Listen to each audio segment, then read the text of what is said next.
Hello everyone, this is Thomas Kinkade, the painter of light, and I am so excited to present to you today my brand new painting, Evening on the Avenue.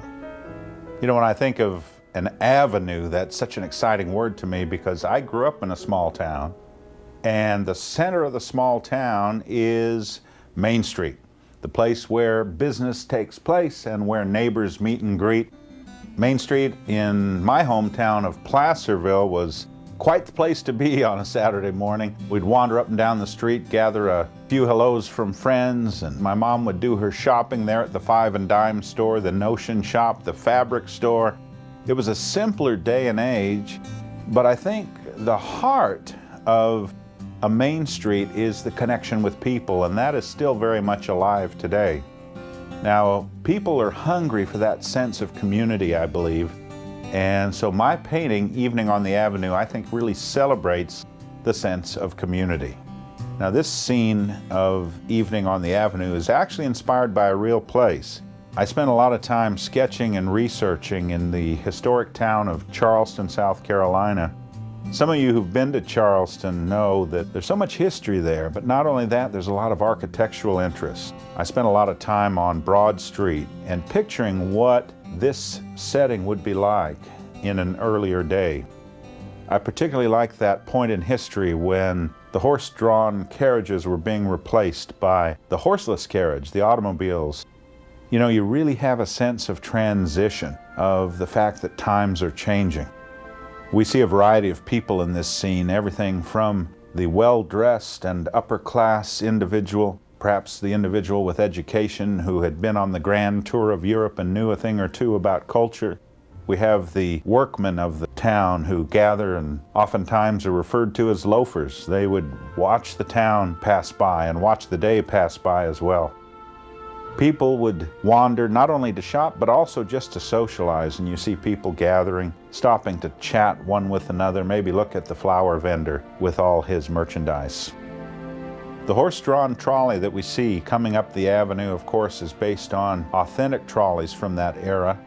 If you go to Disneyland or Disney World, oftentimes you'll see those old-fashioned horse-drawn trolleys. They actually would run on a railroad rail. It's fun for me to see all the detail come to life as I'm working on a painting. I'm always surprised what kind of little touches will make their way into the painting. I try to hide hidden ends in each and every painting. In this painting, if you look carefully, you'll find 12 hidden ends.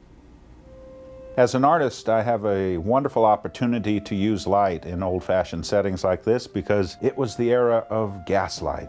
And of course, we have the gas lamps that line the street, but also the lights that pour out from the interior of the buildings.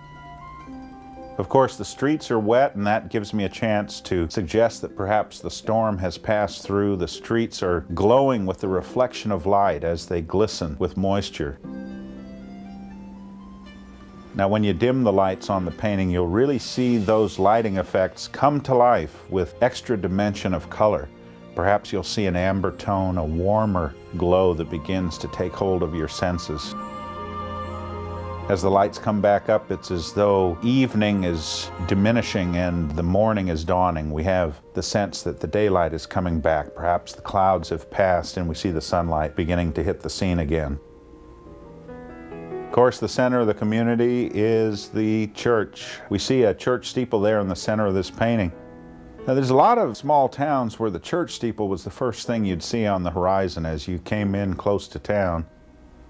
Of course, you'll also see one of my trademark details, the soaring birds, to me very suggestive of peace and tranquility, the sense that nature and the heavens above are one with the landscape.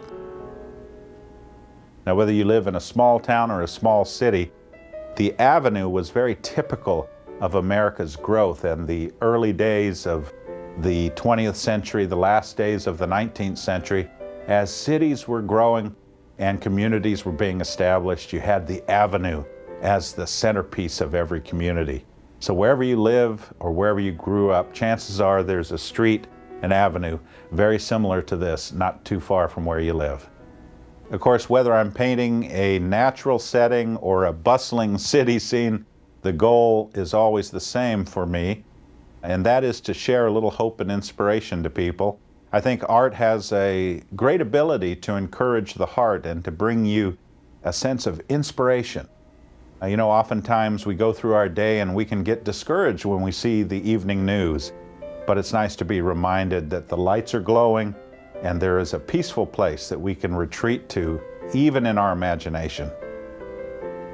Again, this is Thomas Kinkade, thanking you for enjoying my brand new painting, Evening on the Avenue. God bless.